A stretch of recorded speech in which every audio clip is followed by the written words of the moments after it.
তো বন্ধুরা, আমার ইউটিউব চ্যানেল তাপর লাইফস্টাইলে তোমাদের সবাইকে স্বাগত জানাই। আজকে আমি তোমাদের দেখাবো ব্র্যাকেট ব্লাউজের বডি থেকে মেজারমেন্ট নিয়ে কিভাবে তোমরা কাটিং করবে। চলো আমি মেজারমেন্ট দেখাই।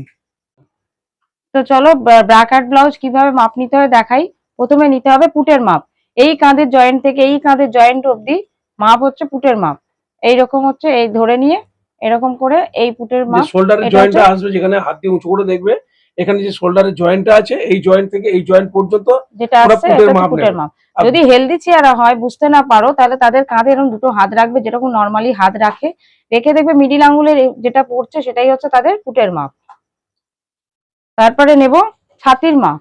ছাতির মাপ দেখো, ঠিক একদম বগলের তলা দিয়ে একদম টান টান করে এসে ব্রেস্টের ঠিক মিডিল পয়েন্টে ঠিক এই জায়গাটায় যাব, গিয়ে একটা আঙুল ভিতরে রাখবো, রেখে ফিতেটাকে টান টান করে নিয়ে এরকম করে নেব। নিয়ে ওটা হচ্ছে যে ব্রাকাট ব্লাউজে দেখো 29 ছাতি আসছে, এটা হচ্ছে ব্রাকাট ব্লাউজের জন্য এই মাপটা লাগবে। একদম লোয়ার ছাতির মাপ, একে লোয়ার ছাতি বলে। এরপরে নেব আপার ছাতি। একদম বগলের তলা ওরকমই টান টান থাকবে, সেরকম করে হাতটা ধরে নিয়ে এরকম একদম ব্রেস্টের উপর দিয়ে এসে এখান থেকে নিয়ে এসে পুরো একদম একটা আঙুল ভিতরে থাকবে। একদম ফিটিংস মাপ দেখো 32 এসেছে। এই মাপটা নেওয়া হয় এখান থেকে, যে লোয়ার ছাতি প্রথম নিলাম ওই মাপে ব্র্যাকেট ব্লাউজ হয়, তারপরে আপার ছাতি নেওয়া হচ্ছে এটা। এবার এই আপার ছাতিটা নেওয়া সব ক্ষেত্রে খুবই দরকার, কারণ হচ্ছে আপার লোয়ার না দেখলে আমরা ডিফারেন্স বুঝতে পারবো না যে কাকে মানে কিরকম ভাবে কটুইটা বানাবো আমরা। এই কারণে আপার ছাতির মাপটা খুবই দরকার। তারপরে নেব বাস পয়েন্ট।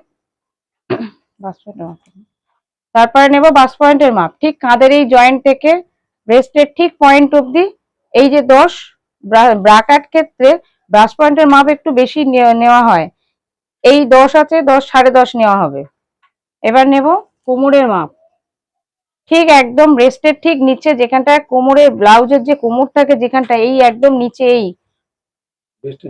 ব্রেস্টের ঠিক নিচে এই একদম ফিটিংস করে একটা আঙুল ভিতরে রাখতে হবে, রেখে তোমরা এরকম করে একদম ফিটিংস করে নেবে। দেখো 24।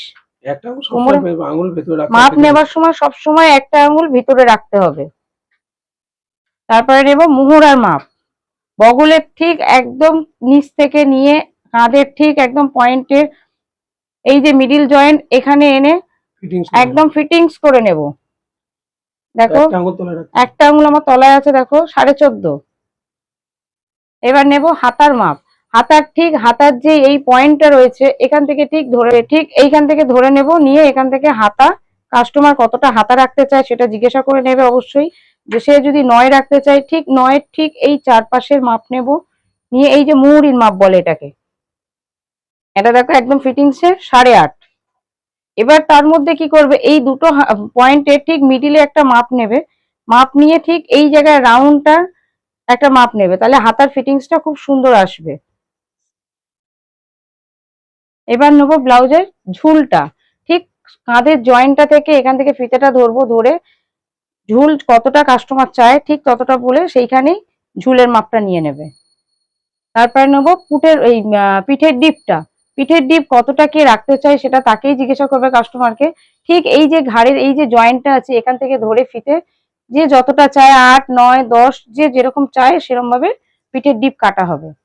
এবার নেব সামনের ডিপটা। সামনের ডিপ নিতে গেলে কাঁধের ঠিক জয়েন্টে যেমন ফিতে ধরেছিলাম এরকম ভাবে ধরে ঠিক এবার ব্রেস্টের ঠিক ওপর থেকে এরকম ভাবে এসে সে কতটা চায় 7, 7.5।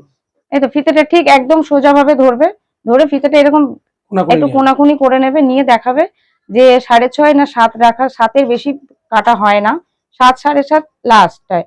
সামনের ডিপ খুব বেশি হয় না, পিঠের ডিপ যত ইচ্ছা করা যায়। তো চলো এইভাবে আমরা দেখালাম ব্রাকাট ব্লাউজের মাপ কিভাবে নিতে হয়। তো বন্ধুরা, আজকে আমি তোমাদেরকে দেখালাম যে ব্র্যাকেট ব্লাউজের মাপ কিভাবে নিতে হয়। এরপরে যখন আমি কামিজ কাটবো তখন অবশ্যই দেখাবো যে কামিজের মাপ কিভাবে নিতে হয়। এরপরে দেখাবো যখন পাটিয়ালা প্যান্টের মাপ কিভাবে নিতে হয়, চুড়ি প্যান্টের কিভাবে মাপ নিতে হয়। আমার একটু গলাটা বসে গেছে, ঠান্ডা লেগে, সেই জন্য কথা বলতে একটু প্রবলেম হচ্ছে, গলাটা ভারী হয়ে গেছে। চলো আবার নতুন ভিডিও নিয়ে তোমাদের সাথে দেখা হবে। টাটা।